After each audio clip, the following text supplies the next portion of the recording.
तो एक तरफ जहां पर मोदी के खिलाफ एकजुट हुए विपक्ष की प्रेस वार्ता, वहीं सीधा आपको सिलवासा लिए चलते हैं। प्रधानमंत्री मोदी वहां मौजूद हैं।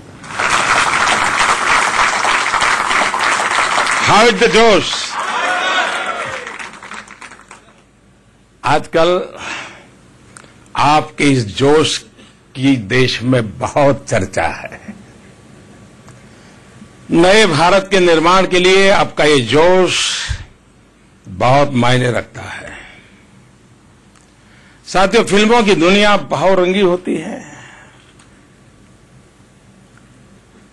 और उसके कई पहलू होते हैं, और नेशनल फिल्म म्यूजियम इन्हीं पहलुओं के दर्शन देशवासियों को या इस विषय में रुचि रखने वाले लोगों के लिए एक अवसर बनकर के काम करेगा।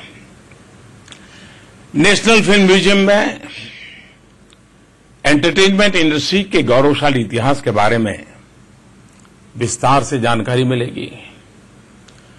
प्रसिद्ध फिल्म हस्तियों के बारे में पता चलेगा और उनके संघर्षों के स्वर्णिम किस्से कहानियों की झलक सामान्य मानवी जान पाएगा, देख पाएगा। मैं समझता हूं कि नेशनल फिल्म म्यूजियम से हमारी युवा पीढ़ी को काफी कुछ देखने, सीखने और समझने का अवसर मिलेगा। थोड़ी देर पहले मैंने भी इस म्यूजियम की व्यवस्थाओं को देखा है। पहले 2 मंजिल जाना था, फिर मन कर गया तो तीसरे पर चले गए। मन में हो रहा था कि आप लोग बैठे होंगे, इंतजार करते होंगे, लेकिन बना ऐसा है कि मन कर गया तो आखिर तक चले गए और इसके कारण आपके बीच आने में देर भी हो गई। आपको इंतजार भी करना पड़ा, इसलिए मैं क्षमा चाहता हूं। ये म्यूजियम हमारी फिल्मों की तरह ही समृद्ध है। इसमें इतिहास का गौरव भी है और भविष्य की ऊर्जा भी है। इसमें प्राचीनता का मान भी है तो इसमें आधुनिकता का सम्मान भी है। यहां गुलशन महल का हिस्सा हमारे इतिहास की गवाही दे रहा है, तो दूसरी अत्याधुनिक इमारत हमारे दूरदर्शी होने का प्रमाण देती है। गुलशन महल की इमारत में सिनेमा की शुरुआत की गौरव गाथा है और मुझे बताया गया है कि म्यूजियम के इसी हिस्से में 30 घंटे की ऐसी फुटेज है जिसमें दूसरे विश्व युद्ध में हमारी सेना के शौर्य को दिखाया गया है। मैं फिल्म डिवीजन को बधाई देना चाहता हूं कि उन्होंने इसे सेना से लेकर के इसे डिजिटाइज करने का काम किया है और इस डिजिटाइजेशन के माध्यम से द्वितीय विश्व युद्ध में हमारे देश के 20 लाख सैनिक और अधिकारियों का शौर्य अब हमारी आने वाली पीढ़ी जान पाएगी, उनके लिए प्रेरणा होगी। बहुत कम लोगों को मालूम है, न हमें उस जमीन से लेना देना था, न किसी के झंडे के लिए मरना था, न हमारे लिए मर रहे थे, लेकिन मेरे देश के 1.5 लाख जवान पहले और दूसरे विश्व युद्ध में शहीद हुए हैं। ये आप उन चीजों को भुला दिया गया है। उसको तो ये जो तस्वीरें आप देख रहे थे ब्रांड के तौर पर स्टैब्लिश कर रही हैं। सीधा रुख करते हैं वहां का। हमारी भाषा नहीं जानते, उसका अर्थ क्या होता है मालूम नहीं है। मुझे भी चिक दाना का अर्थ मालूम नहीं है। और यही तो फिल्म इंडस्ट्री की ताकत है जी। और मुझे याद है कि जब कुछ समय पहले मैं दक्षिण कोरिया गया था, साउथ कोरिया, तो वहां राष्ट्रपति जी ने भोजन दिया था। तो भोजन के समय बच्चों का परफॉर्मेंस का एक कार्यक्रम रखा था। तो स्कूल के बच्चे हाथी मेरे साथी उसका गाना गाया और एक्शन के साथ गाया। तो बाद में मैंने बच्चों को मिला, मैंने कहा ये आपको मालूम है क्या गा रहे थे आप? कुछ बच्चे बता पाए हाथी का मतलब क्या होता है, बाकी मालूम नहीं था। तो मैंने कहा इतना बढ़िया आपने किया, इतने कम समय में कैसे मेहनत करके किया। अब देखिए प्रभाव है हमारी इंडस्ट्री का। फिर मेरा भी मन कर गया, तो मैंने आकर के उस गीत को कोरियन लैंग्वेज में डबिंग करवाया और मैंने उसको वापस भेजा स्कूल के बच्चों को। देखिए, ये ताकत है आपकी। और इसी तरह फिल्मों के साथ साथ इन दिनों हमारी टीवी सीरियल्स ने भी अपनी एक विशेष पहचान बनाई है।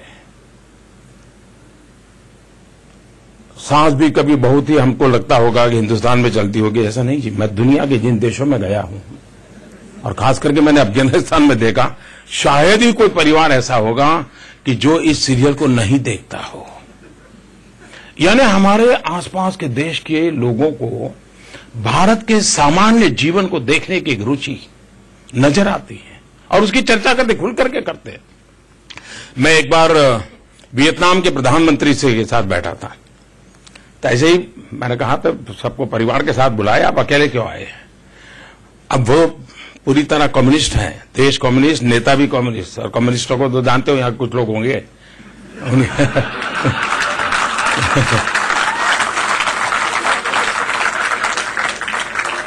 तो उन्होंने कहा कि कुछ लोगों को धक्का लगेगा। उन्होंने कहा कि, मैंने कहा आपके श्रीमती जी को लाना चाहिए था, ये बड़ा ही अच्छा, ये जो 26 जनवरी को मैंने सब देश के लोगों को बुलाया था तब बात हुई। तो बोले भाई मेरे घर में एक प्रॉब्लम है। मैंने कहा क्या? उनकी आयु भी बड़ी है। बोले मेरी पत्नी रामायण सीरियल हमारी लैंग्वेज में डबिंग हुई है तो वो घंटों तक रामायण सीरियल देखती रहती है, छोड़ने को तैयार नहीं होती है। बोले उसके कारण उसने मेरे साथ आने के लिए मना कर दिया। आप कल्पना कर सकते हैं कैसा इंपैक्ट है हम लोगों का। अगर हम हमारी इस ताकत को न पहचाने तो मैं समझता हूं कि दोष हम किसी और को नहीं दे सकते हैं। साथियों, सिनेमा की एक मुख्य ताकत, साइलेंट पावर, ये भी है कि वो लोगों को बिना बताए, बिना ये जताए कि हम आपको ये सिखा रहे हैं, बता रहे हैं, एक नया विचार, एक नया थॉट जगाने में वो अपने आप कैटलिक एजेंट का रोल कर देता है। चीज चल पड़ती है जी। अनेक ऐसी फिल्में होती हैं जिन्हें देखकर जब लोग निकलते हैं तो अपने थॉट प्रोसेस के लिए कुछ नए सीड्स, कुछ नए आइडियाज लेकर के निकलते हैं। अब आप देखिए, इन दिनों टॉयलेट जैसा विषय हो, वुमेन एम्पावरमेंट जैसा विषय हो, स्पोर्ट्स हो, बच्चों की समस्याओं से जुड़े पहलू हो, गंभीर बीमारियों के प्रति जागरूकता का विषय हो, या फिर हमारे सैनिकों के शौर्य, आज एक से एक बेहतरीन फिल्में आप सबके माध्यम से देश तक पहुंच रही है। एक विचार पहुंच रहा है, एक आंदोलन पहुंच रहा है। इन फिल्मों की सफलता ने सिद्ध किया है कि सामाजिक विषयों को लेकर भी अगर बेहतर विजन के साथ फिल्म बने तो वो बॉक्स ऑफिस पर भी सफल हो सकती है और नेशन बिल्डिंग में अपना योगदान भी दे सकती है। साथियों, आपकी फिल्मों और फिल्म के प्रोडक्शन की प्रक्रिया में जिस तरह देश की विविधता का, देश की डाइवर्सिटी का सम्मान होता है, वो एक भारत श्रेष्ठ भारत की भावना को मजबूत करता है। और मैं मानता हूं फिल्म जगत के लोगों ने इस विषय को कहीं न कहीं रिफ्लेक्ट हो करके जागरूक प्रयास करना चाहिए। हमारे हिंदी फिल्मों में नेपाली कलाकार और नेपाली भाषा का तो हर किसी ने लाभ लिया है मनोरंजन के लिए, लेकिन भारत के हर राज्य की अपनी विशेषता है। एक आध कलाकार 2-4 वाक्य भी फिल्म में किसी और भाषा में बोले, देश की एकता का संदेश लेके जाता है, उसे अपना लगता है। कोई नागालैंड का व्यक्ति दिखाई दे और नागा भाषा में बोले तो को लगता है भाई, जिस देश के पास 100 लैंग्वेजेज हो, 1700 डायलेक्ट्स हो, कितना रिचनेस है हमारा, हम इसको कैसे समेटे, एकता की ताकत को कैसे प्रकट करें। एक कलाकार अगर एक देश की, एक राज्य की एक कहावत बोले तो दूसरा तुरंत उसी कहावत को अपनी भाषा में बोले तो देश की एकता का सूत्र अपने आप प्रकट हो जाता है। ये ताकत, ये कम्युनिकेशन की ताकत है। देश में कितने ही टूरिस्ट स्पॉट, अभी राज्यवर्धन राठौर जी बता रहे थे, फिल्मों की वजह से जाने जाते हैं। और हमारी भी कोशिश रहनी चाहिए आज भी जैसे हर जगह पे जाएं तो लोग हमें कहेंगे भाई यहाँ ये फिल्म बनी थी, यहाँ वो फिल्म बनी थी। उसको मालूम भी नहीं होगा, उसका जन्म भी नहीं हुआ, लेकिन वो बताएगा। फिलहाल हम रुक रहे हैं एक छोटे से ब्रेक के लिए, लेकिन ब्रेक पर जाएं उससे